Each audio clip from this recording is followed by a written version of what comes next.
Blog Talk Radio. The following has been rated PC for politically correct. Sports Talk. My quick smells like fresh toast. That's what she said. There was a time in this country when sports were revered.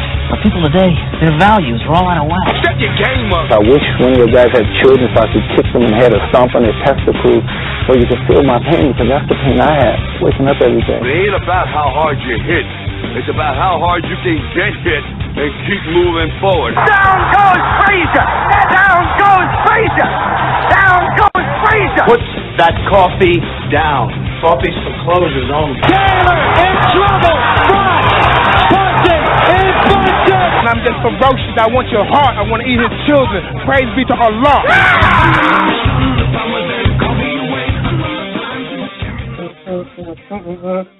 Ladies and gentlemen, welcome to another edition of Punches and Bunches Radio. I'm your host, Tony Whitby. This is episode number 135. Hands down, man down, for the power in this show. And as always, I'm with my co-host, none other than Ron Valderrama from SecondSouth.com and The Examiner. Ron, what's going on, man? Not much, Tony. How you doing today? But before we get started, I want to do a little dedicate the show to Cheryl Jocko Tricas and their entire family, man. He passed away on Tuesday. He was in, I believe 84, 85 years old. But one hell of a guy, great man. There was a mold for a man. This guy was it, man. He lived a simple life and never got mad about anything. And he's going to be sorely missed. But just want to say hey to all the Tricas family and love you guys, man, and hope you work through this hard time, but he's definitely in a better place. And that's it. Rightfully so, man. Condolences to the entire family, and just got to keep on punching, man. Let's do this. Let's go ahead. We got a pretty big show for you guys today. We're going to apologize. I'm going to apologize for last week's craziness, man. That was a mishap on my part. I know the last couple of weeks have been up and on and up and down, left and right. It's been a little hectic, man. We're going to try to stay a little bit more consistent as time goes by, even if the sport of boxing is taking a big break between now and October 18th. A big nap, yeah, absolutely. So, there's a couple of things that we had kind of set up, and some things got backed out, so hopefully we'll move forward on it. We'll talk a lot about the overall state of the game today. We're going to have a Showtime announcer, Al Bernstein. I think this is going to be his third time coming on to the show. We'll talk to him about some of the things he's doing outside of the boxing and obviously get his take on what's going on in the sport right now. And then also later on today, hopefully we'll be joined by Steve Kim, get his little mindset on the overall state of boxing as well, some of the major changes that have happened in the last week. I always like to talk to Steve Kim and kind of pick his brain, get his 2 cents on the matter as well.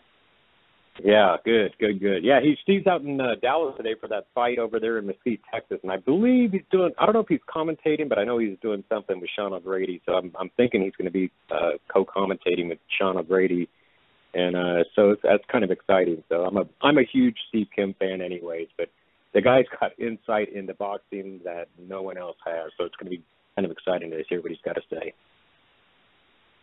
Nice. All right, quick shout-out to my boy, Chris Shelton, boxing historian. He has a book out on Amazon.com, Boxing in the Time of Christ. You can pick it up for less than $6. I suggest that you do. I know I do. I will be as well.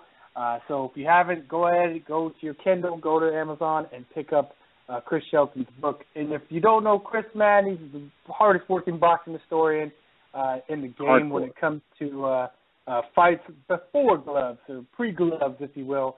The guy is a maniac when it comes to the research he pulls into the sport. So check it out. Again, that's boxing. Let's see here. Give me 1 second here. Boxing in the Time of Christ. So pick it up. Wow. Kid. And hopefully later on we'll get a little bit of time. We'll have Ron break down the Iron Boy fight card from last week. I couldn't do it, man. I had my wife and my daughter, my youngest daughter, basically out of commission, and I had to take care of the household, man. So I missed my shot with Mosley. Robert Garcia. And you shot at tequila, too. You missed the shot at tequila. Jesse Reed is there as well, man. So I missed a lot of interviews that I regret, man. But hey, sometimes you got to do that. So it is what it is. But let's do this. And then also there's a fight card in Phoenix this weekend as well, or tonight actually. We'll talk a little bit about that also. As long as time permits, you'll want to check that out as well. Let's jump right into our first interview. Let's do it.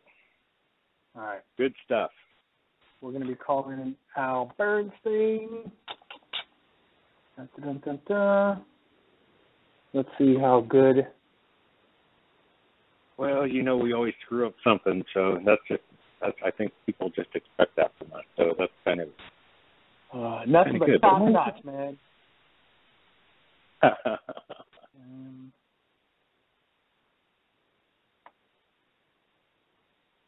Yep. So.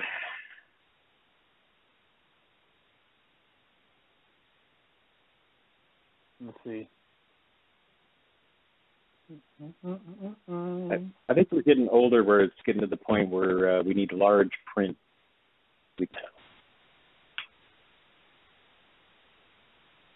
Shows that it's dialing. All right. Nothing in the queue yet. Let's see here. Leave your name, your phone number, and when you call, and I will get back to you. Try the backup number. All right. Hey, at least we didn't blab his phone number all over the radio. I love this. This is par for the course for us. I love it.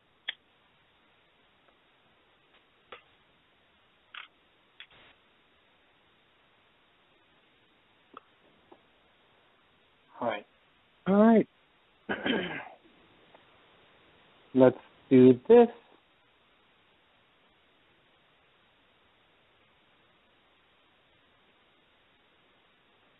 Yeah, while you're doing that, I'll talk a little. All right. I think we may have some success. Give me 1 second. All right. For some reason, man, Blog Talk sure is taking a while. Let's see here. Hello? Al Bernstein. Yeah, hello. All right. Al, this is Tony Whitby from Punches and Bunches Radio.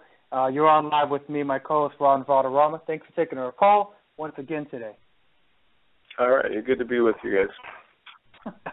I think this is the third time we've had you on the show, man, so it's nice to have you back on.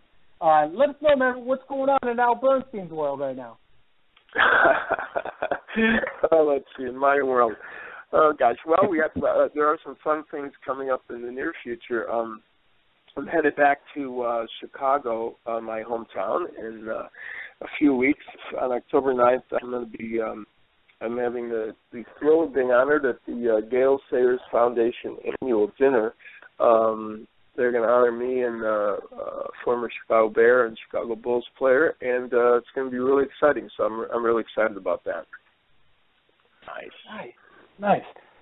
Being a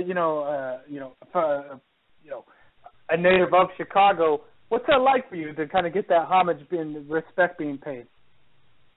Yeah, it's funny. We all, what's interesting, isn't it true? We all, when we're from a place, and it's been this is going to sound kind of odd. I'll be kind of psychoanalyzing myself on the air here, but we all, most times, or not most times, but a lot of times, when people have found their success elsewhere, which is true of me. I mean, I was a newspaper editor in Chicago, and I do a little bit of media work in Chicago, but all my success came away from that city.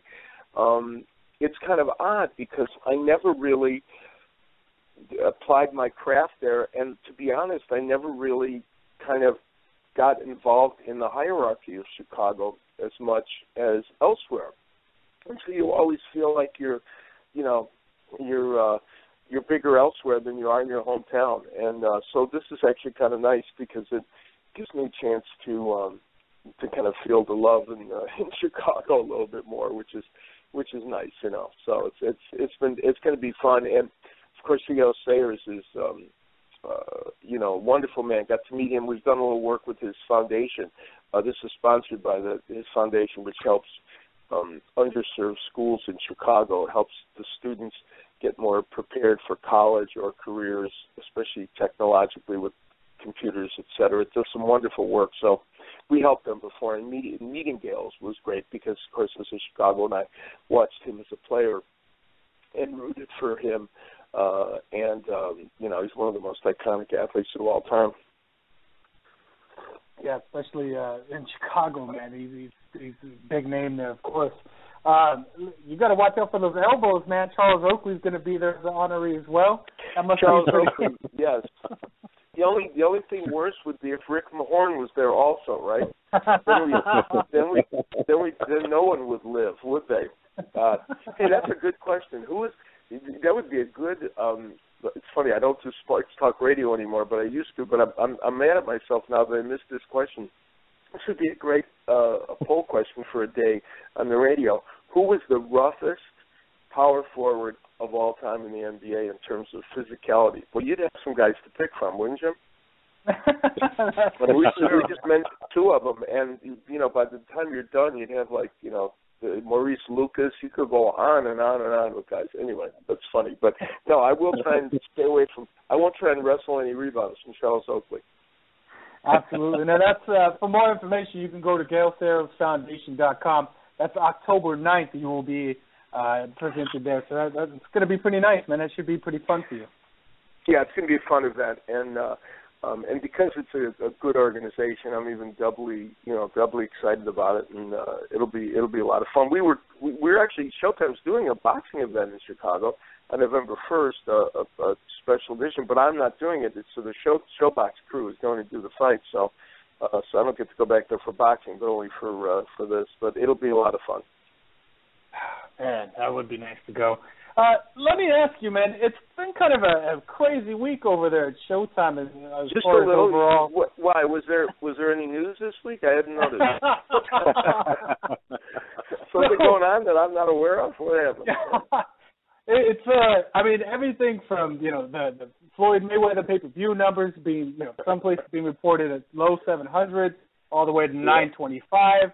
You got the All Access being pointed to blame for some of the issues and scrupulous scenarios done on All Access versus Mayweather. Mayweather doing the INSAC little commission deal, and then Canelo moving over to HBO. It's been pretty hectic for you guys over there.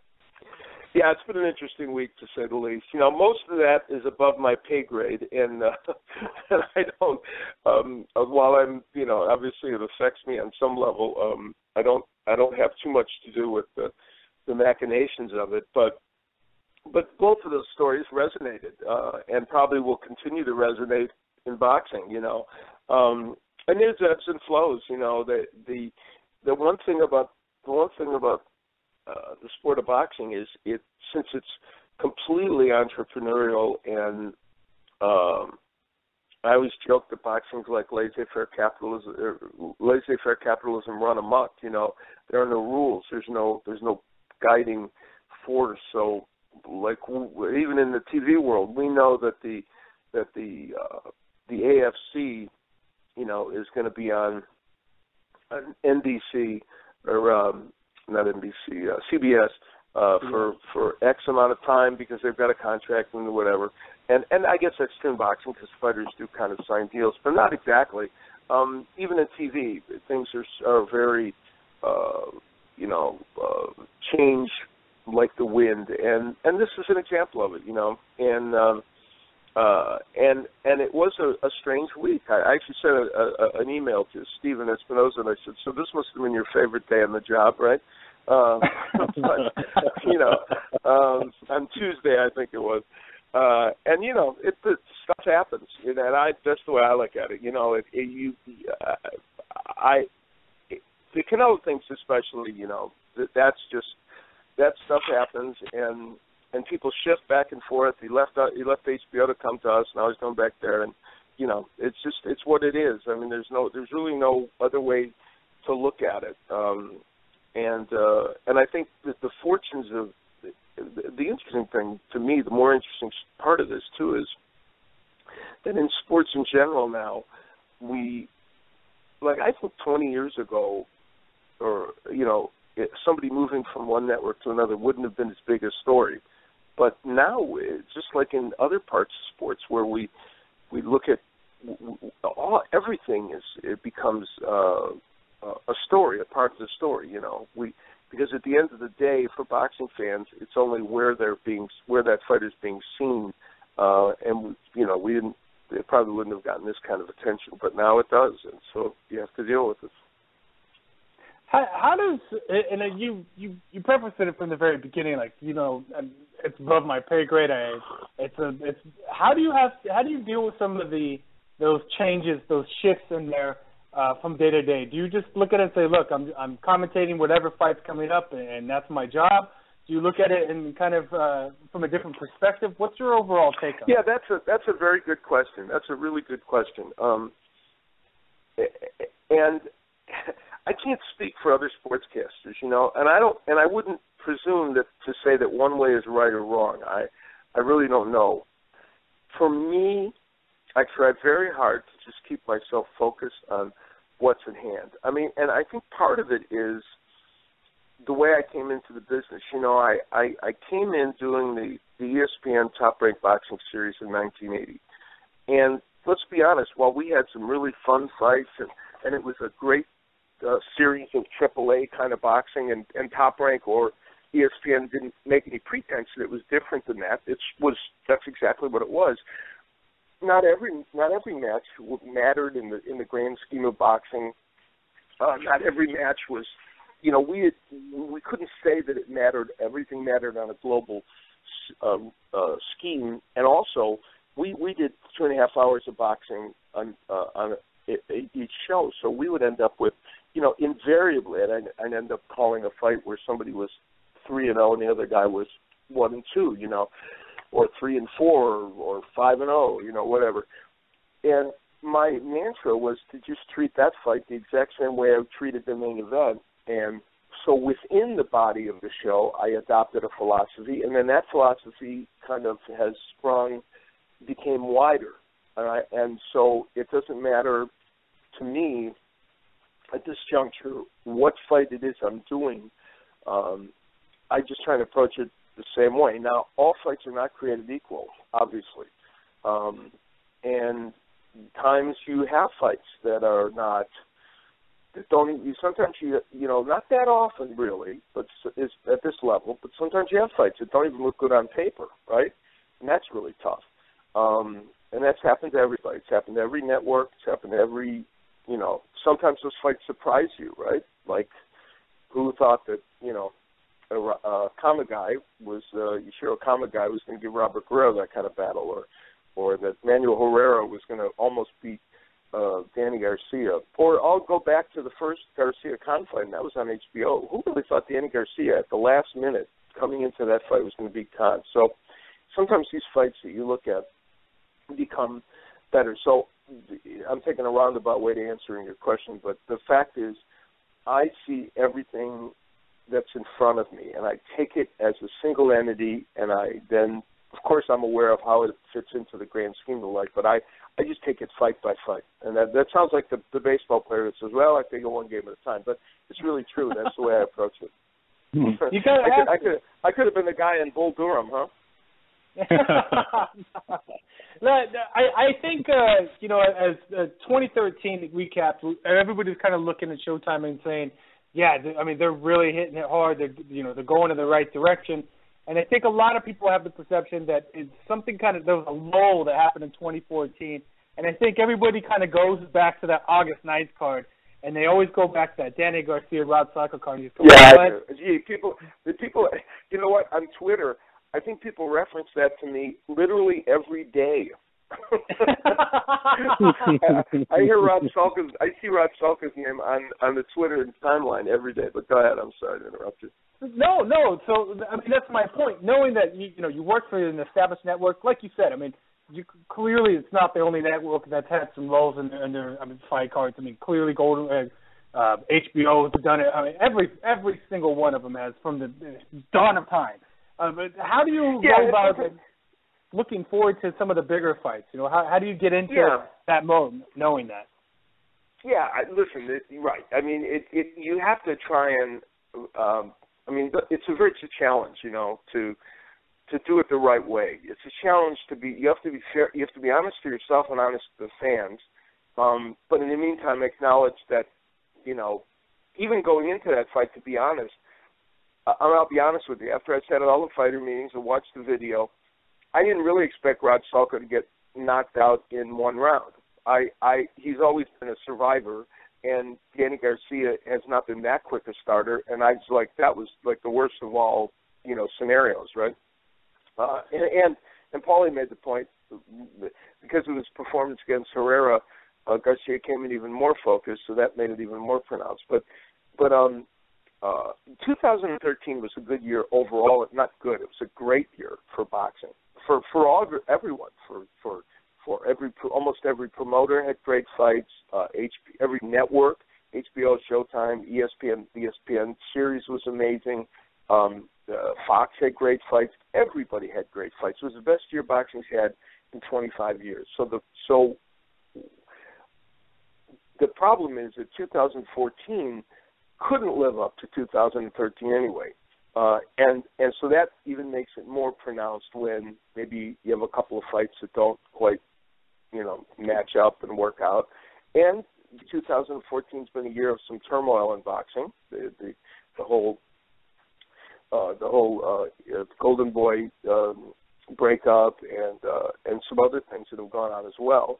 And some of those things affected us at Showtime as well. So you had a bunch of different things happening, and you know, and then sometimes you don't get, you know, things don't work out exactly as you would hope they would. But again, you know, for me, those fights, I do the fights that are in front of me, and you know, for a long time at Showtime, we during the era the preceding when we got Mayweather and they added to the boxing budget and did all this.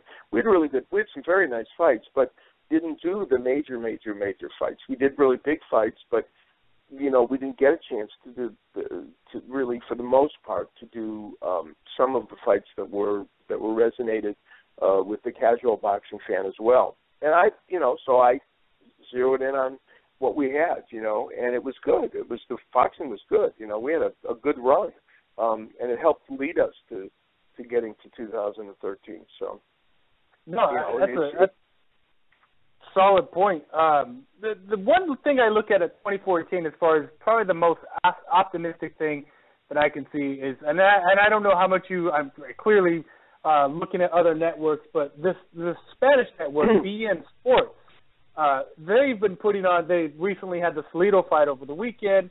They had the Segura fight versus Juan Estrada earlier this year.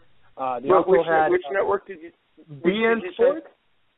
Oh yeah. No, I don't get that. I can't get it, but yeah, and a lot of people can't. But these guys are putting on really good fights. You know, the smaller guys at a premium of fights versus other networks. And I was just wondering, how much have you been able to kind of take a look at it outside of knowing that you can't get it, you know, on your TV? Yeah, you know, those are the fights that we should be seeing everywhere. I agree. You know, those are the fights that everyone should be seeing, and they should be on all the major networks. On that point, I am, you know, there's two groups that are undershown. The cruiserweights are undershown in America. Cruiserweights are great. When was the last time you saw a really bad cruiserweight fight? They're all great, right? Exactly. Every cruiserweight champion. If we take every cruiserweight championship fight and we put them side by side, I'll bet you 80% are really good, right? And of that 80%, 10% are fantastic. And the little guys are the same way. And neither of those divisions, and we started at Showtime, we had, for a while, you know, flyweights on and super flyweights, and for a while we had some cruiserweights, and then we got away from it. And that's the one thing I would say, you know, and that's true with the other networks as well. So we're not, you know, we actually ended up showing a little more of those weight divisions than other people did, but still not nearly enough. And I think those people deserve a place on not just premium, even on ESPN. You know, fights like you know, the ones we had recently, the great flyweight fights, and they should have been on. You know, and I'm not diminishing those folks that are showing them. Good for them, but again, they're not as visible as other networks. No, it's totally true. Well, I'm going to go to my co-host for a little bit here, so I'm not hogging the interview, Ed. So, Ron, what questions do you have for Al? Oh, Al, thanks for coming on once again. It's always a pleasure to have you on. I just want to say one point.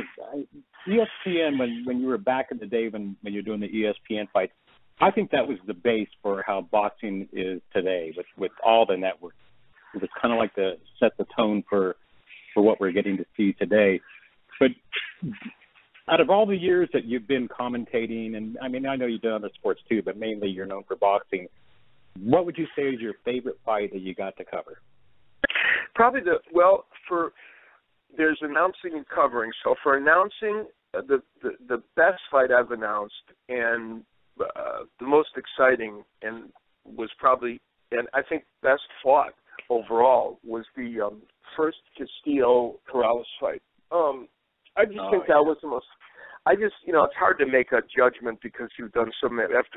Somebody was asking me how many fights I've done, and it's close to 4,000. And wow.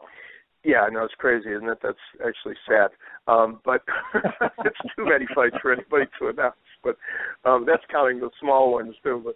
But it's hard to pick. But that fight was just extraordinary. It was just so. It was wildly exciting.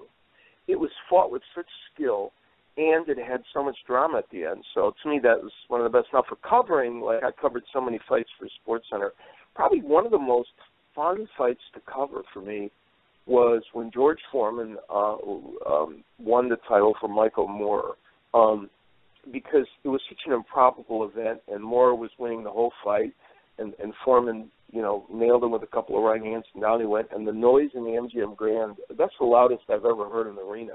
Wow. And covering that was and it was a layered event because on the one hand, of course, it was a feel-good story for George Foreman that he was able to do that. But I had great empathy for Michael Moore. His first title defense, he becomes a footnote kind of in history, right? And I'm probably going to get in trouble for this comment, but he was already living under the cloud Teddy Atlas was a larger-than-life personality even then when he trained him. Right. And so Michael Moore was kind of underneath that layer of cover. So Michael Moore was like this figure that didn't really ever get to emerge. So that part of the story was fascinating to me. So covering that though was amazing. And George Foreman is, he wrote the foreword for my book, and I won't deny that George is, I love George. So that is, watching him do that was pretty amazing. That's excellent. Now, talking about the book, for fans that don't know, it's 30 Years, 30 Undeniable Truth About Boxing, Sports, and TV. It's a great read. You got to read it. I often read it when I'm on the plane. I'll read it from time to time, and it's just got some amazing stories. But growing up as a kid in Chicago, and you go to a Cubs game or you go to a Bears game, and then here you look at October the 9th, you're going to be honored with an award from the Gale Sayers Foundation. Did you, in your wildest dreams, ever think something like that could be even possible? No, it's very. I'm in a weird place now. You get to a certain point in life where, it's actually a nice place, but I'm lucky that I've been around long enough, and I'm still active enough in this. That I'm just really fortunate to get some accolades. There was the Hall of Fame, and I had my little Hall of Fame run where I seemed to join every Hall of Fame that was even possible. Excuse me, Barry Tompkins joke at the Nevada Hall of Fame. He got up at the beginning and he said, and of course Al Bernstein's being inducted here tonight. Al has just applied for residency in Vermont, North Dakota, and Nebraska, so that he can then join those Hall of Fames. Which was only partially true. It was only Vermont. It was not Nebraska. Was a lie. He lied about that. But, so I had all that, and then this kind of thing.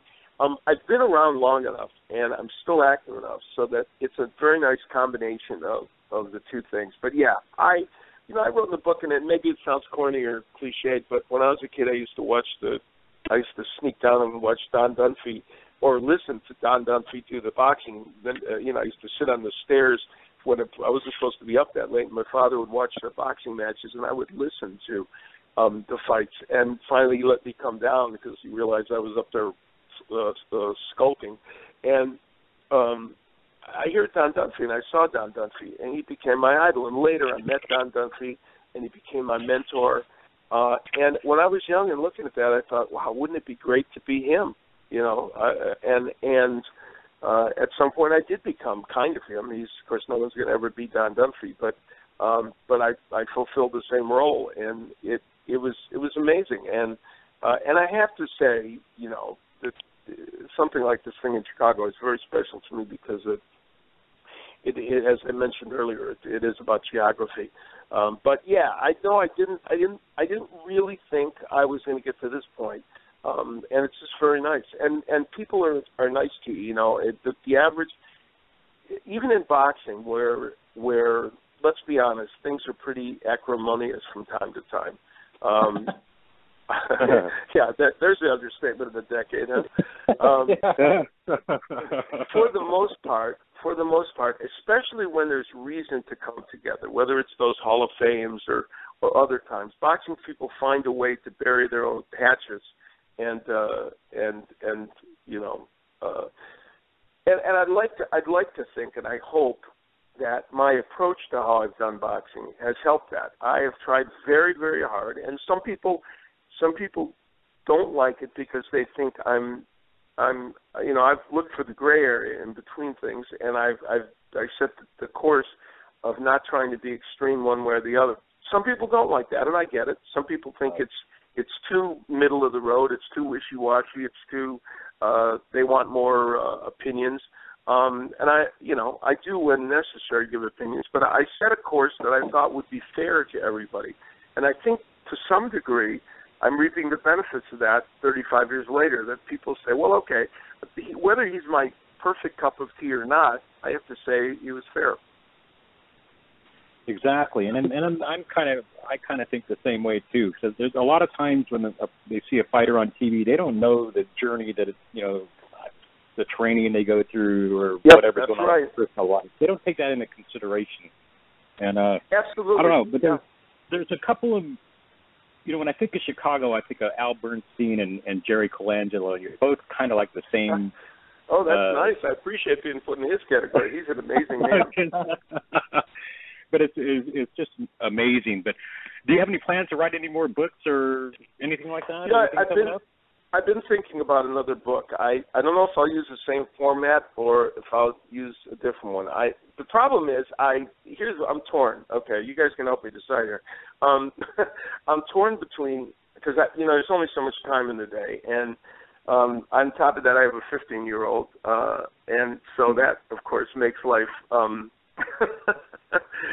have a 15-year-old who's an actor and a singer, so on top of all that, so that's a full-time job, right? So time is of the essence. But I'm thinking about launching into another book. And the other thing I'm thinking about, and lately I've been doing a little bit more, getting back to my musical roots and doing some cabaret performing. So I don't know which of the two is going to win out. We'll see which one wins out in the next month or two. Well, I hope you write another book on the same format of the one for the 30 years that you wrote. And if you do the audio book, please have Billy Crystal be the narrator. Because between, like 700 Sundays by Billy Crystal, I love that book. Hey, I'll tell you what. Wow, thank you. I never saw that show until about a month ago. I saw it because I know it was on HBO. I'll tell you what. Again, obviously you share my opinion. I thought that was one of the most brilliant pieces of writing and performing I have ever seen in my life. Oh yeah, I totally agree. It's just amazing. Oh my God. Amazing. Yeah, that was wild. Billy Crystal, I would go for. For the most part, the book's written in my voice. But you know what? If I could get Billy Crystal, I'd let him do the narration. At least for the audio. I don't know. Yeah, but the audiobook was fun to do. I'd never done an audiobook, so. Luckily, my book was written very much in my voice, so it wasn't too challenging, but it was interesting when I sat down to do it, when they told me to do it and I got in the studio. I had to redo the early chapters a couple of times because I wasn't sure of I've listened to a lot of audiobooks, and it was actually a challenging, thing. But then ultimately, I guess we got it to the point where everybody liked it. So. Yeah, it's a great book, and for the fans out there that don't know, it's still available on Amazon, right? Yeah, they can go on Amazon. It's 30 Years, 30 Undeniable Truths about boxing, sports, and TV, and hopefully they would like it. Excellent. And before we go, how can the fans follow you? I know you're all over the boxing map, but I'm on Twitter at Al Bernstein, where Twitter, of course, as you know, is a fascinating world where you are never as good or as bad as you think you are. Because there's always somebody to tell you you're better than you are or you're worse than you are. But at Al Bernstein is the Twitter handle. And of course, they can see me, in addition to Showtime, the Boxing Channel, boxingchannel.tv, where we cover the sport also, and I'm the executive producer of that. It's fun. Social media is fun. It's been interesting. It's an interesting ride to communicate with people. And for the most part, the pluses far outweigh the minuses because you do get to communicate with people, and that's really fun. Yeah, that is. Well, I think you can take the approach that you've actually done as well. You can enjoy the pluses and just never mind the minuses. I mean, it's you have to. And you do have to have a thick skin because you're going to get there are people, even people that some people, of course, their criticism is you can tell is not well thought out, shall we say. But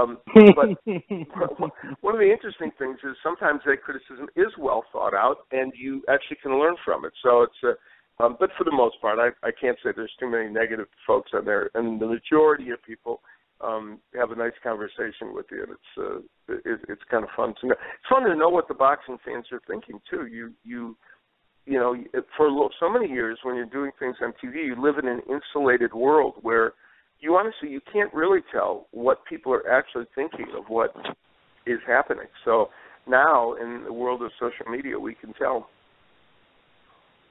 That's a valid point. Listen, Al, I appreciate you coming on, especially in this type of week, to come in and answer some questions and, not necessarily allow us to pull some punches with you and go back and forth a little bit, man. It's always fun to trade back and forth and talk about what's going on with Al Bernstein.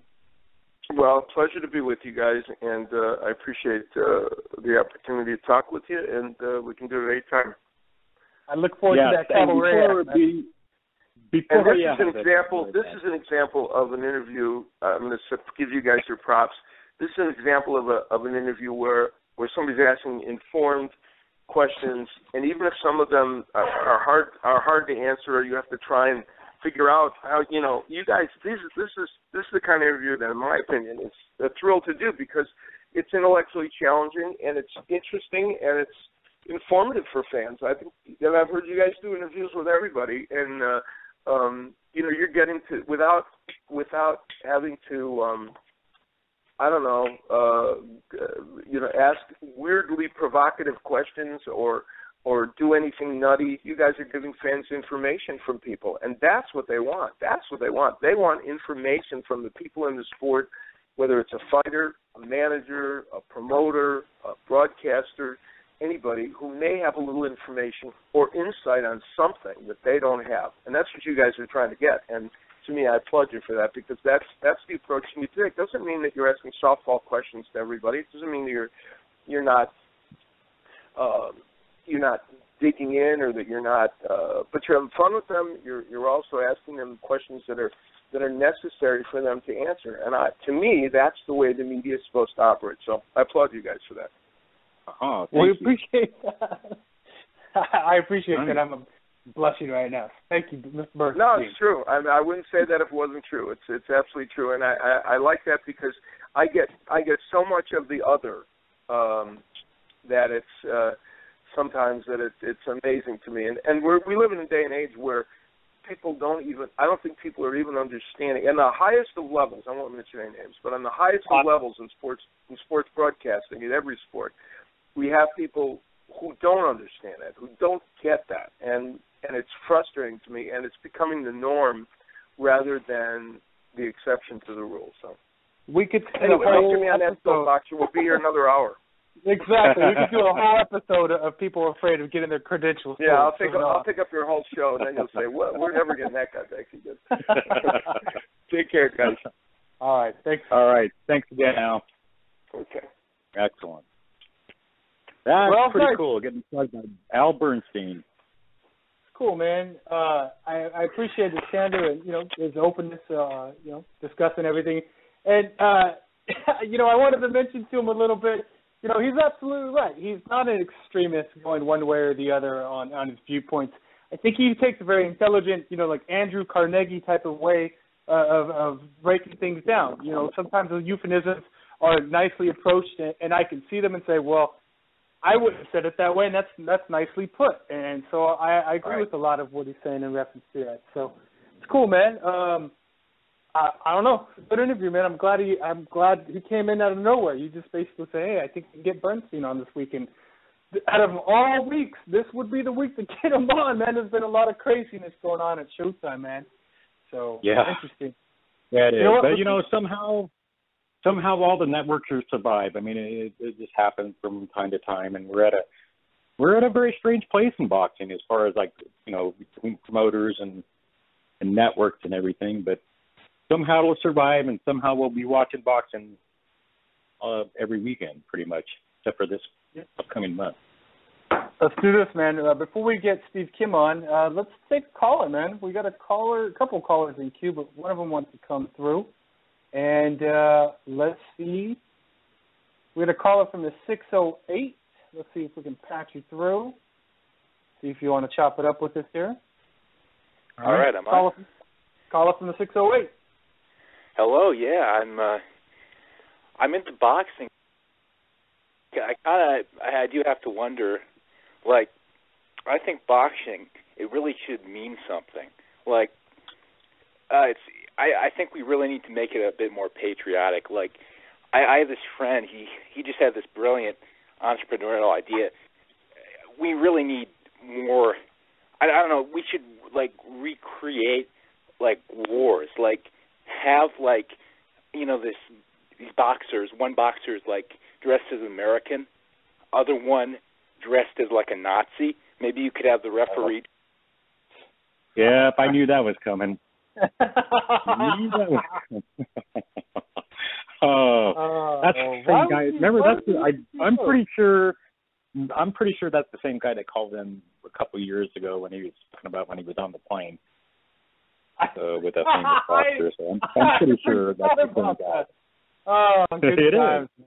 Why are we the only show that get calls like this? We're the only show that gets calls like this. Literally. I don't know. I had just sent you a message right when he got on there. I go, I know this guy's voice. So, yeah. I remember that episode too, man. I remember it. So stupid, man. I don't know why we're the only show that gets that. Hey, I'm not going to even hang up on him, man. I'll let him chill in the queue. And if he wants to listen, go right ahead. That's crazy, man. Let's get Steve Kim. That is funny. Good times. Why? Why? Because we always have to have something with the show, something unusual. So this was it. Crazy. Crazy. We're going to see about getting Steve Kim on right now. All right. Yeah, that's going to be good. Steve Kim. He's in Dallas today, so he's going to be covering the fights there in Mesquite. So it's kind of cool. So we get to see what's going on. Plus, he's got such an insight into boxing that so many others don't have. It's always good to get on and chop it up with him.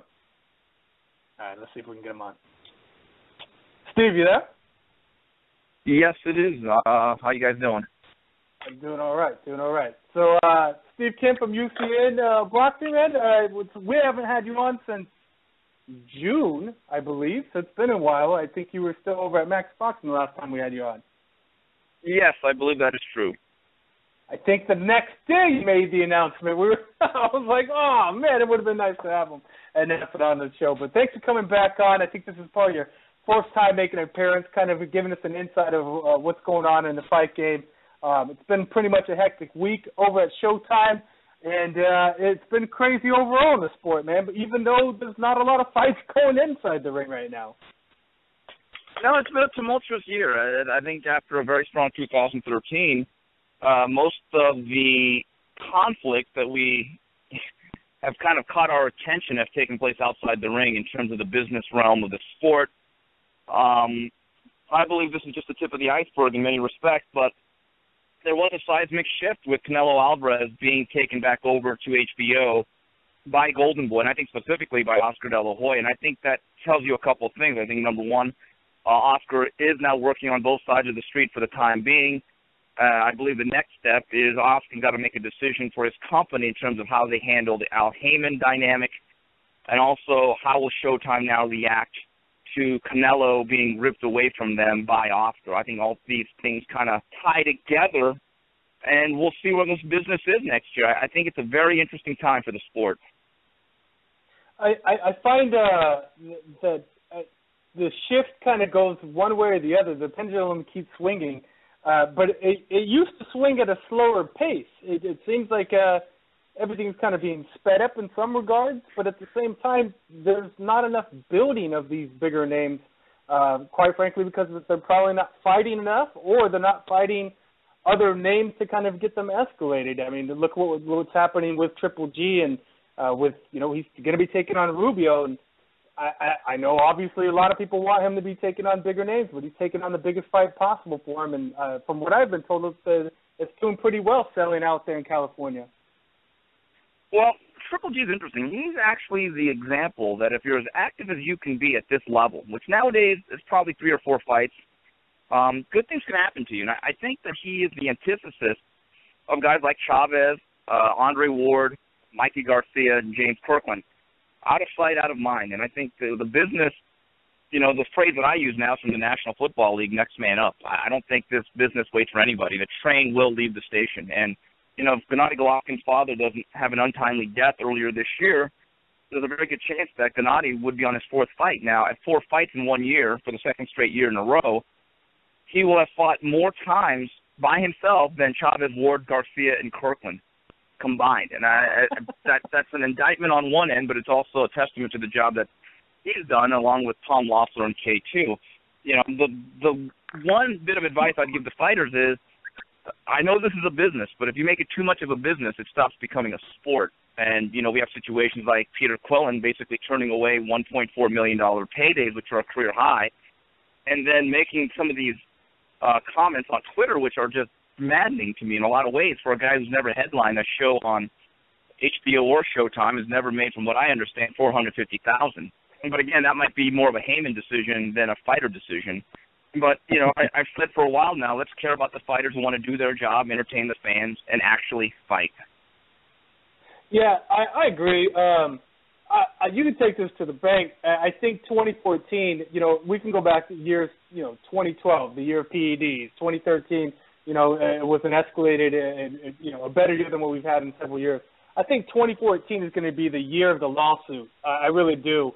Between fighters, I think the fact that we had main events go up against, you know, Cotto, Heyman, and Golden Boy was a huge dealing with changing the game of the sport, or changing the overall landscape of the sport. I kind of mentioned to some people, some peers as well, that I really wish they would have continued on with the lawsuit as opposed to dropping it. I know that they were basically, I guess I'll be paraphrasing greatly here, but, you know, since their whole plan was to get Kovalev a title fight, now that they have it, it's not really necessary to pursue it. But I think that the fact that they kind of cracked open that door, that let out a lot of air and a lot of different things out into the open, and I was really hoping that would have been pursued more. Can you speak on that a little bit, or is that pretty much you know, I'm with you. I would have loved to have seen the layers peeled back like an onion to really see what are the dealings of Al Heyman in relationship to promoters and networks. But from my understanding, and I think Kathy Duba actually told us, is that once they landed the Hopkins fight, they could no longer claim damages. And once they couldn't claim damages, that lawsuit really lost a lot of its steam. Like, they, you know, what could they really claim? At the end of the day, they did get a fight on HBO, a high-profile fight that could catapult Sergey Kovalev into stardom. But you're right. I actually think just the complaint itself is fascinating. because they did include a contract of Al Heyman, which to me really reads almost like a promotional contract, but an invalid one. But Al Heyman's going to continue to be a big story here as we turn the calendar, gentlemen, because he is going to essentially, I believe, take over a network. I'm hearing NBC Sports, and with the $50 million backing from a hedge fund, I believe it's still Waddell and Reed. Main Events will no longer be doing that series on that network, and I think that Heyman's clients are going to be doing a lot of stuff on that network. And there's also a conspiracy theory, which I think is very plausible, that right now he's shoving all these other fights that, quite frankly, I don't think anyone wants to watch on Showtime. And then the stuff that we do want to see will be on his new platform. So I don't know how Showtime's going to react to that. I don't know how that changes the tenor of that relationship. But just think about it, guys. On August 9th, Lamont Peterson and Danny Garcia fought these overmatched no-hopers. But, the rationale was, hey, but they're going to fight each other. It's a prelude. Guess what, guys? It's not. Someone needs to tell me what exactly was the point of that card on that night. It was funny. We literally just got off the phone with Al Bernstein within the last 10 minutes. He mentions that Rob Sarko fight gets commented every day on Twitter on his account. He just says it never goes away. Let me ask you this then. When you talk about not necessarily the conspiracy, but sometimes there's a little bit of truth in between everything. Do you think it's somewhat fair to say that maybe Hopkins kind of jumped on the grenade to kind of take one for the team in this sense, even though he's not, especially now, not Heyman connected, but at one point he was propping up Heyman in his last fight. I remember when that happening. So, well, what happened was Heyman did some double dealings with the sanctioning body where he was trying to backdoor a title shot for, I believe, Thomas Williams, who that weekend then went on to lose to Gabriel Campillo. I think what Heyman found out, Hopkins found out, is that Heyman was not on his side. It is not a coincidence, guys, that the two Golden Boy fighters that are on HBO airwaves coming up, neither of them are with Heyman. So while people could say, hey, the Cold War is over, it's really not. What's happening is a shifting of alliances. It's almost like the Middle East. Today's enemies could be your ally in a year from now, and today's ally could be the guy being the terrorist that, everyone talks about. And that's really what's happening. I don't know if Hopkins took one for the team. Hopkins is all about Hopkins. Hopkins, you're right. There was a point in time he was propping up Al Heyman when we all thought the fight with Adonis Stevenson was a fait accompli, and he's actually in the ring when he fought Fonfara. But I think once he found out that there was some subterfuge working against him, and he didn't want to give up that title, because that really is a part of his leverage. No matter what anyone thinks about the title belts, they are important. He just decided at that point, I got to do what's right for me. And in my opinion, is based on Bernard's history, it's just a coincidence. Has also helped out Golden Boy.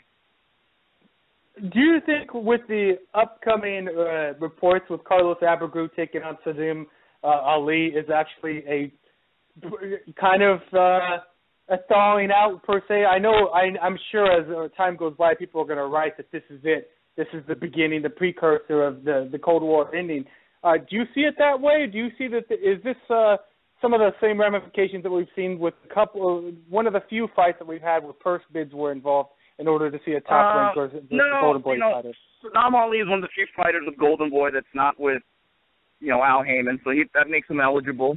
They needed a co-feature. Louis Abreu, I know HBO's been trying to kind of get him on the air because he's kind of an avoided guy. So in that sense, those puzzle pieces fit in this particular instance. But do I think this, in the big scheme of things, is this part of the breaking down of the Berlin Wall? I wouldn't consider it such. I think it's a decent fight. I don't think Ali's chin's going to hold up to the heavy hands of Abreu. It's a nice little appetizer before the main event on November 8th. But I don't think this fight necessarily signals a real thawing out of the Cold War. All right. That's an honest answer. All right, here, I got a question that I know Ron wants answered because he was about to ask. Well, he asked me right before we went on the air, and I was like, you know what, let me ask if Steve has any more insight on that. We were both excited when we heard the Kirkland versus Rosado, and I'm sure everybody was. That just sounds, that's peanut butter and jelly when it comes to boxing right there. What happened with the falling out of that James Kirkland fight? It's very simple. James Kirkland went James Kirkland. And I don't know what's going on there, but the guy, I don't think he understands what market value is. I don't think he understands economic principles.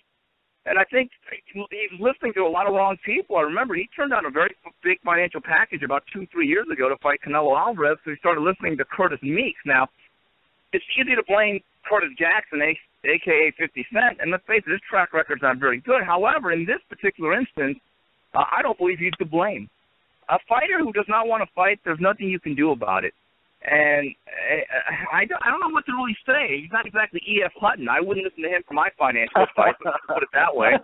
And I think, again, he will find out the game will move on without James Kirkland. And I've always said, without Ann Wolfe, you take away 50% of his effectiveness, and I think there's an issue there.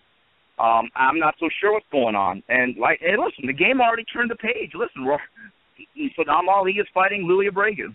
And meanwhile, James Kirkland, as Mike Tyson would say, is in Bolivia. So let's go back to the Peter Quillen fight real quick, and the reporting of Rock Nation coming into it, buying out that purse bid for $1.4 million to be actually 1.9. I think it was 1.4 was to go to Quillen, if I'm not mistaken. Quillen drops and says, I don't want to do it. We had, right after that was basically reported, we had John Scully on the show with us, and he was basically talking about, well, not necessarily him, but we asked him the question, like, do you think this was a wise move? And, he was kind of saying, well, it depends. It's going to be, in this case, and I'll paraphrase it from my end, look, why am I going to take this, even though it is going to be the highest paid of my career, there's a high risk in this because, Kobrov, even though he's not the best fighter in the world, he's a little bit raw. There's potential loss where he could actually take a hometown fight with Danny Jacobs, which is in all likelihood an easier fight, and that's no disrespect to Jacobs, but he's still going to get paid pretty well, and if he wins that fight, he'll probably get another softball attention, and then at that point make up the ground, with continual fights. What do you kind of think about that type of process as opposed to taking on Kobrov for $1.4 million? Well, I said this from the beginning. What was promised to him by Al Heyman? I mean, there were rumors that he was given a lump sum of $500,000 to drop the title and financial promises of his next fight that would recoup this lost money. If that's the case, we may not like it, but you could see his point. Personally, I think fighters should fight. I mean, this is a guy that's never made this much money, making 3 times his highest payday if the $450 is to be believed that I referenced earlier. Personally, I think fighters should fight. I mean, last fight said Matvey Korobov is not exactly Marvin Hagler, okay? So, guys, I got to get going here. I'm at lunch, and I'm being a very rude guest. Is there any way we can wrap this up? No, yeah, go for it. We're done. We can always do another time. Before we go, Steve, just you're out in Dallas. You're there for the fight tonight, right? Yeah, I'm actually in Mesquite, Texas, which is about 20 miles out, and I'm actually very excited. My broadcast partner, I don't want to make him feel old, is Sean O'Grady, who I grew up watching on Tuesday Night Fights. It's people happy fighting Richard Gutierrez. Robert Malakine is trying to rebuild his career. He's also on this card and a couple of young prospects. And, Moreno's always been one of these guys. He's not necessarily my cup of tea theoretically, but I've always enjoyed the way he fights. I think that he's a less mobile version of Rigondeaux, but he's more stationary. I've always kind of admired Moreno, and he's taking on this relatively inexperienced Dominican fighter who promises to put pressure on it. So it actually might be a very decent card brought to you by Mike Tyson Productions. Yeah, definitely a good card. And then before we let you go, man, I just want to say I love your Gloves Off series, especially that one with Boom Boom. Great interview. So if anyone's out there who can get a chance, check it out, man. It's like a great interview with Boom Boom. Oh, I appreciate it. Boom Boom carries me. There's no doubt about it. I just bring the voice. He actually brings the knowledge. So I know my role. I'm Derek Fisher to his Kobe Bryant. All right. Excellent. All right, guys. I'll talk to you later. Okay, thanks, Steve. Excellent. Good take, man. Not bad. A little bit I wanted to get his opinion on the Toledo fight, though, too. I wanted to see what he thought about that. Because there's so many people thought he should hang up the gloves, and then you see a fight like that.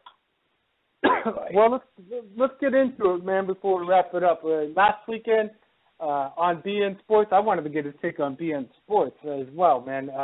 Orlando Salido took on Tursak, excuse me, Koki Jim. And these guys went to war. Both these fighters. God. Excuse me. Did you forget to take your hairball medicine today? Oh, man.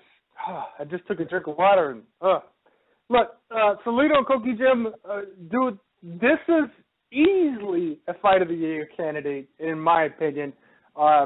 Is it a heavy favorite? Probably, maybe, in some people's eyes. Look, these guys both went down 100 times, getting knocked down left and right. This was just a rough, it was a Salido fight. Let's put it that way. Oh, big time. I do think that Koki Jim was just getting him in with these good straight left hands, man. More so than I've ever seen Salido kind of had to deal with. I thought Salido did a good job. He would kind of do this bullish type of action where he kind of lean in with his head forward and just kind of pound the body. He would do this left-right-left combination to the body, and that, especially in the later rounds, definitely opened it up for him. If you haven't seen this fight, you need to go to YouTube. If you need to go over wherever you need to do to watch this fight. Salido versus Koki Jim, beautiful fight. You're going to be entertained from the first round on. It was funny. When I saw Salido go down for the first off, the first knockdown that Salido gave Koki Jim, and he got him right below the belt, and they counted it as a knockdown. And I just thought it was, it is funny, but if it's not, if I was rooting for Koki Jim, I would have been like, wow, all furious and pissed off. But it was just interesting. I was like, oh man, what a nice, clean, dirty shot. Dirty enough to have the effect that it had, but clean enough to where the referee didn't see it. Now, take that for whatever that means. Also, the first knockdown, when Salido gets knocked down, that crowd just goes silent. And I mean, you're in a large Mexican, event center, and it just goes down. I mean, the entire crowd just goes silencio. I mean, it's just silent in there, man. It was interesting, but overall, man, very entertaining fight. Is it your lead-in for a Fight of the Year candidate at this point, or is there still something that you're still more entertained by? I like it as a definite candidate for Fight of the Year, and what always amazes me is I'm the first one to say, man, I wouldn't be upset if Salido retired, but then every time I see him, fight a fight like this, it just brings such excitement. And this guy, I mean, I don't know, I can't remember how many fights he's got, but this guy is just such a true veteran with true heart. And just to watch him taking those hits, man, I was just watching his head snap back every time. That, my God, that's got to freaking hurt. And then to turn around and win like that, it's amazing, man. I freaking love it. And I don't know. I wouldn't be upset if he retired, but to be selfish, I guess, I want to see him fight some more. Look, to put it in perspective, Koki Jim is the same age as Salido, and he has more fights than Salido, but between the two of them, they both have over 50 fights each, and both have, total over 110 fights combined, man. I mean, that is a crazy amount of fights. You don't see that very often in today's atmosphere in boxing, where you have two fighters have that many fights that have this type of a top-level fight. But granted, I think both these guys have seen better days. They hit each other in that perfect kind of, not necessarily crossroads, but kind of like a crossroads match, man. Let's be honest. I mean, if Salido was going to lose, you would be saying, hang it up. And, I would be too. Koki Jim at the same time, man, he's probably going to go back to Thailand and win a couple of fights out there. And if Salido would have lost, he probably would have took some more fights in Mexico and won those type of fights as well. I think on the upper level of these fights, I don't know what happens next for Salido. Does he take a couple more fights at home? Does he try to go up farther? Does he maybe go to Japan and try to fight some of the champions out there? I have no idea, man. But he went to interim junior lightweight belt at 130. I didn't know if it was his punch resistance or his balance when he kept getting hit. But then after I rewatched it again the second time, and I was thinking, man, it's less of a balance issue, more of, he's always been one of those guys that's going to kind of square up at times, man, when he tries to get up, throw that overhand right.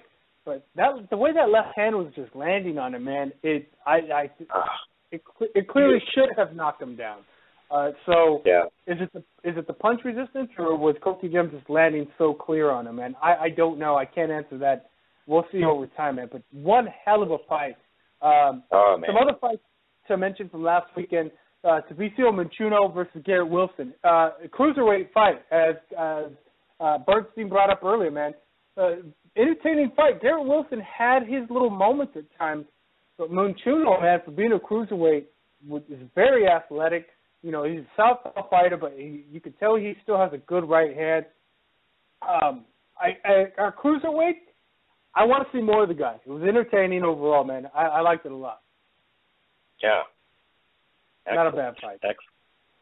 Also on there, you had Carl Dargan taking on Angino Perez. Dargan being, the nephew of his trainer, Naz Richardson, brother Naz. And I've always kind of thought Carl's never going to be as good. I just kind of thought he was out there. What I saw last week, man, I was impressed. And Gino Perez was, 6'10". I mean, he wasn't, but I mean, the dude was clearly, a foot above Carl, man. This guy was tall. This dude had massive, 77-inch reach, something crazy, man. And Dargan just, I didn't think he looked comfortable at first, but he got knocked down in the fight. He showed, even in that same round, that he was kind of overcoming some of those issues. I thought his countering was very well, and his ability to, once he was on the inside, to throw some combinations, ends up knocking out Perez, man, in the fifth round. Very entertaining fight. And he had the quote of the weekend, man, hands down, man down. And I thought it was a great performance, Dargan, man. And at lightweight, I'm not saying he's going to be a force, but he's going to be a name. And we'll see where he goes from there, man. I was impressed over the weekend. I'm going to have to check it out because I didn't get a chance to see that fight, but I know you were talking about it earlier, so I definitely got to check that out. All right, Ed. I'm going to let you go off for a little bit on the Iron Boy card for a little bit. I can only really talk about the main event with Pomerev versus Rivera. I thought it was not necessarily a very entertaining fight. Seemed pretty lackluster. I was impressed with the overall win of Victor Castro. I thought he looked really good. I thought he looked very well for TV, and hopefully we see him on there again. Outside of that, man, I wasn't there. So go ahead and give your little 2 cents on the Iron Boy card over the weekend. Let us know everything you can. Well, it was an exciting week. It was a pretty good card. Like you said, the Victor Castro. I was really anxious to watch him. This guy has definitely improved though as a fighter. He's always been a pretty good fighter, but he just looks like really patient and looked really, really good. Had really good lateral movement. And as soon as what I liked about him this time is when he saw an opportunity to strike, he took advantage of it every single time. I mean, he was throwing some hard combinations too. I mean, like some really good body shots, really mixing it up and confusing him on Becerra. But I'll tell you what, this Victor Castro you got to keep your eye on this kid because he's always been a good fighter, but getting experience in the ring is sometimes hard, and he really made a huge difference in this fight as far as experience goes and everything. He looked like a really, really good fighter. That was kind of like my favorite fight of the night. Now, Trevor McCumbee was back to his basics of knocking people out in the first round, but I really like Trevor McCumbee because he's just a powerhouse, man. Good-looking kid, just a powerhouse. But he knocked his opponent out in the first round, but he was classic McCumbee, but he looked really good too. I love the way that McCumbee throws his jab, and I think his last fight we watched him go the entire distance and everything, and we're so used to seeing him knock people out in the first or second round or whatever. So he had a good workout, but I kind of like that because you get to see the true McCumbee. You get to see his true skills because oftentimes when he fights these fighters, man, you don't really get to enjoy as much of the fight as you'd like to see, but this one was kind of no different, but still, he fought a really good fight. And Carlos Castro, he went the distance with Jamie Gutierrez, and he looked good too. It's been, I think, probably over maybe a year that we've seen him, and he looked pretty good. I know he was with Andy Soto, and they kind of parted ways or whatever, but he looked pretty good. Not much more to say about that. One fight that I really did like too was the Edgar Brito Luis Montano fight. That one went into the fourth round, and Brito had got the TKO in round 4. But I love the way that Brito fights. This kid, he's kind of like Castro too. He has really good lateral movement, powerhouse punches. I love the way he focuses on it when he's facing an opponent. Really smart. He's really good at cutting off the ring. It was really good to see him fight. I absolutely loved it. I didn't get to see the Beaver fight, but I heard that he had Beaver was pretty upset about the headbutt and everything. He left a pretty nasty gash on Beaver, but nonetheless, it was just a typical fight. Beaver looked good. I actually saw the tape afterwards. I didn't see it live, but he looked pretty good. The highlight of the day of that whole time was Sugar Shane Mosley. His son fought. I thought he fought pretty well. He's still a young kid that is still in the learning process. But he lost his bout by split decision on a 4-rounder to Christopher Adkins. I personally thought that Mosley Jr. won this fight, or at the very least a draw. But he looked okay. You can tell he's got a long ways to go. But I think this was only his 3rd professional fight. But what was kind of cool is we got to chop it up with Sugar Shane Mosley, and to be honest, man, the guy still looks like he can fight. But I asked him, I think it was with Albert Alvarez, and I asked him, do you ever think you're going to jump in the ring again? He said no, but you never know with this guy what he's going to do. But I guess we'll have to just wait and see. But it was a really good evening of boxing. I missed my boy Tony; he couldn't make it there, but it was really, really good night. The main event, Panamara and Rivera, like you said, with pretty much it was entertaining because I got to watch the boxing, and I'd never seen this kid before, and it's Constantine. I'd heard a lot about him.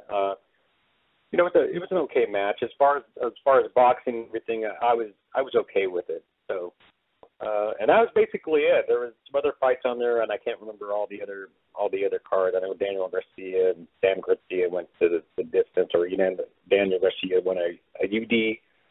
And overall, it was a really good night. It was a packed house. See, all the boxing fans out there that really support this event, and super boxing fans, man. I'll tell you what, Jeff Froning, he sat ringside. He's always at all his fights, all of him, with his partner Blair. But these guys, they make the fight fun. They're true hardcore boxing fans. I wanted to give them a shout out. So there you go, Jeff and Blair. Anyways, that's pretty much it for Iron Boy. Overall, pretty good evening of boxing. I think they're going to do it again in November. I can't remember the date. I want to say 15th, but we'll get the information on it later from Emily and find out about that. And that's it. Nice little breakdown, man. I appreciate the recap since I felt like I was there. See, there you go. Man, oh man. All right, let's do this here. Let's get into this weekend's fights coming up. Nothing going on. There you go. I was joking, man. It's slim pickings, man, between now and October 18th. I will kind of remind everybody here, we may not be doing shows. I'll be out of commission from the 10th to the 17th. Rod may be doing some solo shows at that time. We're not sure yet how that's going to go. But this weekend in Mesquite, Texas, as Steve Kim was mentioning, Anselmo Moreno is going to be taking on Juan Carlos Payano. Should be a good fight. That's probably going to be an entertaining fight on there. Also on the undercard, fights that I care about, Robert Marroquin.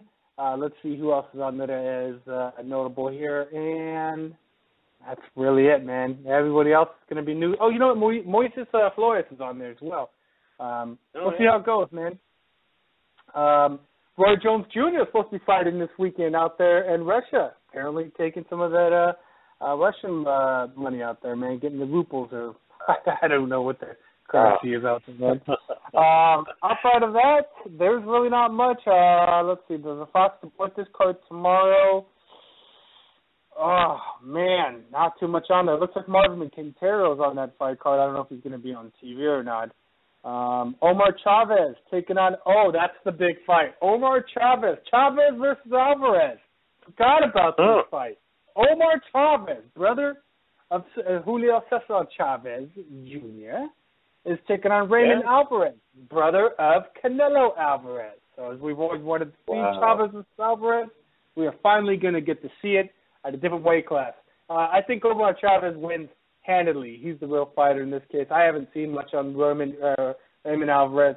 I've seen enough on Chavez to know that I like him better. How do you like that? There you go. Notable fights, Arthur Abraham taking on Paul Smith. Christoph Vlaswick is taking on Gregory George out there in Moscow as well. Denis Lebedev fighting this weekend as well. Wow. Look at this. In Montreal, Alter Beterbiev versus Taboris Cloud. I wonder if that's still going. And then also Derry John is being on the weekend. Sam Peters still fighting in Oklahoma. Wow. Listen to this fight card in Oklahoma. Tell me what year this is. Sam Peters fighting.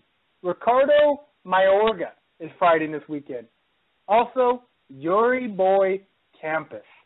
What year is Really? This? Holy crap, this is a jump back to the 90s. Dude, Grady Brewer versus Saeed Kwali. That's actually not a bad fight if Brewer comes to win. Fighting? Yuri Boy's fighting. Carson Jones versus Gerald Vargas. This is a strange card, man. That's going to be on Go Fight Live TV. That might be worth checking out. I might have to check that out. Only hardcore fight junkies are going to be wanting to watch Sam Peter versus Ron Opry. Ricardo Mayorga, man. I can't believe that. And Yuri Boy Campus taking on Julio Cesar Lanzas. I didn't even know Yuri Boy was still fighting. Let's see how many fights Yuri Boy has right now, man. It's over 100. Wow. And everybody knows here in the Phoenix area, all the controversy and everything when he trained here with Joe Diaz here at the old top-level gym. A lot of controversy on that deal when he fought. I can't remember who, but I can't believe he's still fighting. 102 and 17 and 3. 102 wins, 17 losses, and 3 draws. Wow. He hasn't lost a fight since 2012. God, that's amazing. Let's talk a little bit about this fight card that's going down at the Phoenix Convention Center tonight. Well, it's Ben Miranda Promotions is putting on this card. This is their debut card, and I believe it's run by his daughter, and I think it's Maritza. I think she's doing it, but our boy Ralph Velez Jr. is going to be the ring announcer for this, and it's in downtown Phoenix at the Phoenix Convention Center, I believe. And the card, I'm trying to pull it up right now. The card has Andrew Hernandez taking on Roland Williams. Roland Williams, of course, amazing story. I believe he's 48 years old. Had a career going on and everything, and then he ended up going to prison for like 10 or 11 years, and then came back. He's one of his most notable fights. He fought Roy Jones Jr. But I was at the press conference the other night, and he's going to take on Andrew Hernandez. But Andrew Hernandez, man, looks like a freaking beast, man. I'll tell you what, this should be a pretty good little fight, and I guess we'll see, who comes out victorious in this. I think Roland Williams is smart. He knows he's 40 years old, but he's also smart. He's a veteran fighter, and I'm sure he'll use his experience in this. And in the co-main event, Keenan Vito Carvajal is going to be fighting in this, and I can't remember who his opponent is. But all I know is win or lose, man. He's entertaining as hell. Also on that undercard, I know we have Milo Garcia is going to be there, and then Paul Romero, Ziggy Romero. Man, yeah, I'm always interested to see him as well. Yeah, I gotta love this. I gotta go, man. We're going. You got to watch Paul Ziggy, man. This kid he cracks me up. And I don't know if you saw when he went to Puerto Rico with Beaver for that fight that fell out over there, but they did a little video thing when Paul was getting ready to leave, and he did a bitch slap on I forgot who he did it on, but it's classic. You got to check it out. But I asked him about that. He goes, "No, I left right after that. I ran out of there." So it was funny. Anyways, yeah, check it out, man. It's tonight. Doors open at 6. Post fights at 7. Yeah, and it's at Phoenix Convention Center, and it's at 100 North 3rd Street in downtown Phoenix, and it starts, I believe, doors open at 6 and the first bell is at 7. And once again, Ralph Vellet's going to be the ring announcer in that. Good to see him back in the ring, setting the tone of the show. All right, man, I got to go. I got to make an appearance. All right, man, let's take a couple callers real quick, man. Callers in queue. Let's see if they want to come in real quick before we end the show and see if they want to throw in their 2 cents. Or if they want to do a little bit of prank calling. Let's see. We got a caller from the 210. 210, what's going on? All right. Hey, what's going on, guys? How's it going? How's it going? Pretty good. Good show, man. Good show. Good to hear from y'all, man. I'm kind of bummed out. I missed out on the Iron Boy card, man. I'm really happy to see that Top Rank and Iron Boy are doing their thing. I've never seen a card or cards that they've been putting on the local level like that with so many young, hungry, undefeated fighters that have a lot of potential. Usually it's sporadic. They only have like 2 or 3, but they put, from top to bottom, there was a prospect or somebody promising in each and every fight. So I was happy to see that, man. That's cool. I'm happy y'all are getting that. I think y'all deserve it. And I think that the Phoenix area has a big potential to be in a big market, man. I know the taxes are high, the immigration law is kind of screwed up, but I think that y'all can overcome that. I'm just here on Facebook, man, listening to y'all. Great show, man. Good interviews, and I'm sitting here hating on Floyd like I always do because it's just the social media, man. I'm serious, man. This guy is unbelievable, man. Like with all the stuff that's going on, and now he's putting out stuff like about the Manny thing. He wrote a book on 3 ways to fall asleep, and man, like come on, they're so fed up, man. I just really can't wait for both guys to just move on. The too much money gets soaked up into the guys, which kind of takes away from the quality of the cards, and it holds up everybody else in the divisions who are waiting on them to make the moves. I want to see them go away, and contrary to what the boxing haters say that boxing is going to be dead once they leave, I think it's going to be the opposite. You're going to see less pay-per-views. You're going to see a plethora of young, promising, hungry guys like Keith Thurman and all these guys, barring the Heyman problem. But you're going to see these guys just going for it. Everybody wants to be the next guy, and man, I'm trying to focus and look forward to these other cards, but these guys just keep stealing the spotlight with this nonsense, man. What do y'all think? Exactly. I think it's damaging. Just damaging. You know what I think, man? Let's talk a little bit about this real quick. First off, man, Rigo, I'm glad you called in, man. It's been a while since we heard from you, man. And I know we've been on and off for the last couple of weeks, but I'm glad you're listening to the show, man. I always appreciate it. Are you in Texas right now? Oh, yeah. I moved back. I've been here for about 3 or 4 months trying to catch up back on the local scene here. But it's funny. Are you in San Antonio? Yeah, San Antonio. Okay. Are you going to the fight tonight up in Dallas? No, we'll have Nacho and Gina. They'll be out there covering it. And unfortunately, I'm not going to make the Golden Boy one on Monday. Well, I'm going to try to, but more than likely, I'm not going to be able to go out there. But we got somebody down there. But yeah, let's see. There's all these cards coming up, these local cards, and it should be good. I'm hoping the Tyson one is on TV. They're still up in the air whether it's going to be on CBS, Fox, or on any cable network at all. I'm getting mixed feedback. But y'all know anything about that? All I heard was Fox I'm One. I'm going to check my listings right now. That's what I heard is Fox One. But anyways, Rigo, I'm going to be out there in Texas in October the 14th or whatever, man. If I get a chance, I want to hook up with you. But hopefully there'll be some fights going on somewhere in Texas. Maybe we can hook up. Oh yeah, definitely. I actually owe you 1,000 favors, man. You and Tony, man. Y'all guys are real cool to me when I was up there. But yeah, man, I'm just enjoying y'all's thing, man. I always try to catch y'all when y'all are on live.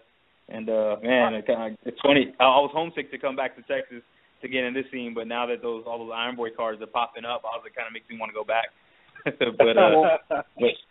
But yeah, it's good, man. I'm really happy for y'all in Iron Boy and that whole area, man. No, but you know what?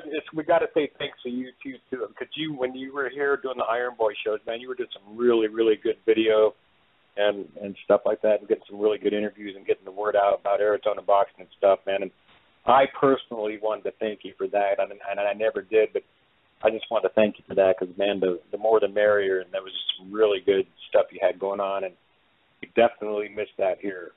Definitely used that. Oh, yeah, I appreciate it. Yeah, I'm trying to head back up there. What's up, Tony? I'm checking out my local listings, man, for that Mike Tyson card, and it is non-existent, man. So it is not playing in the Phoenix area. That's for damn sure. I don't think it's going to be on any. I think they just kind of fell through. That's the word I got last from Gina, but I'll try to find out what I can. But I think it's gonna be off air, unfortunately. Damn, we should have asked Steve, but we had him on because that would have been. I don't know. Man, I will say this, man. Going back to this Floyd Mayweather fiasco, man, and this whole NSAC commission trying to put him up in this and referring back to the total access of all access sports, and they were kind of saying, look, man, why are you smoking weed on camera? Why are you doing these 30-minute rounds? That's against rules and regulations.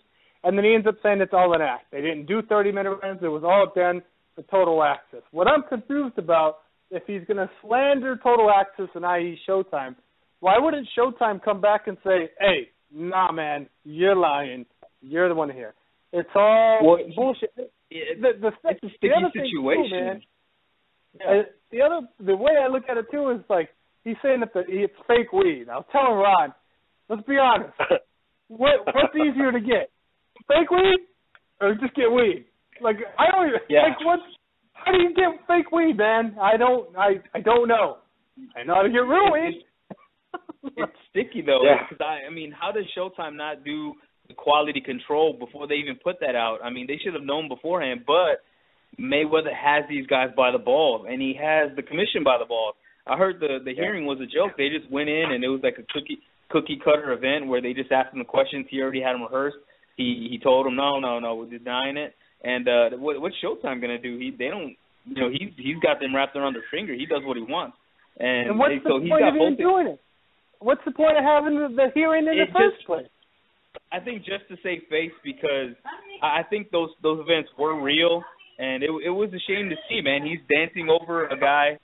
Sorry, my kid's in the back. He's dancing over a guy, a kid that's, it was in over his head in sparring versus a guy levels above him. And and he's dancing above him, and they're gambling and making him go till one of them stops or can't go anymore. But it just looks really bad on the sport, man. And this is why it's hard to get mainstream guys, even on the local levels, to be like, hey, come support boxing, because when they think boxing, they think this nonsense. So I mean, look how hard the NFL and the NBA are on their players. If they do anything wrong, they lose endorsements. They're fined or they're penalized.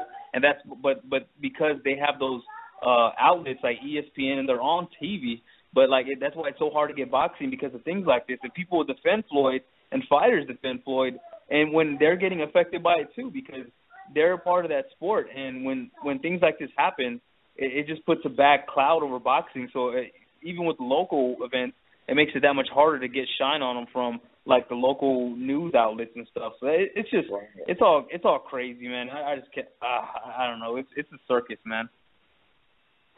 Sure is. All right, man. Let's get out of here. Rod, man, thanks for coming on, throwing in your 2 cents, man. We always love having you on. All right, thanks, guys. Keep doing good work, brother. All right, man. We'll see you, Rigo. Excellent. All right. Man, now I feel like I am required to go to the show tonight. I have to, man, just make an appearance.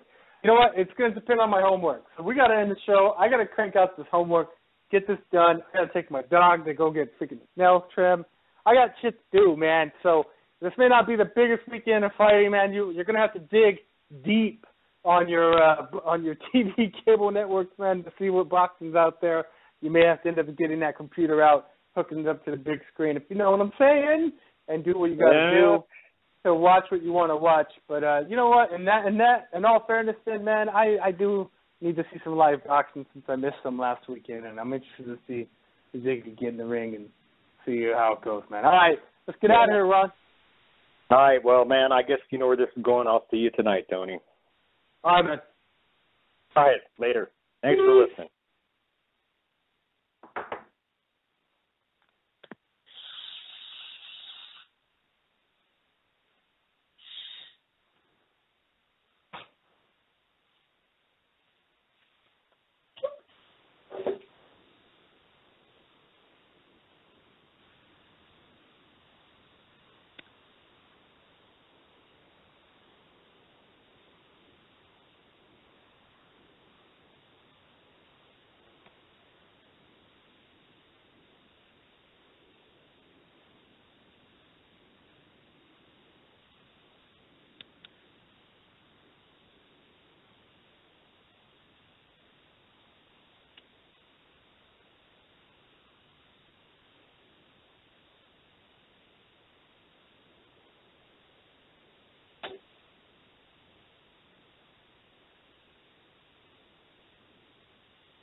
Ha ha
ha!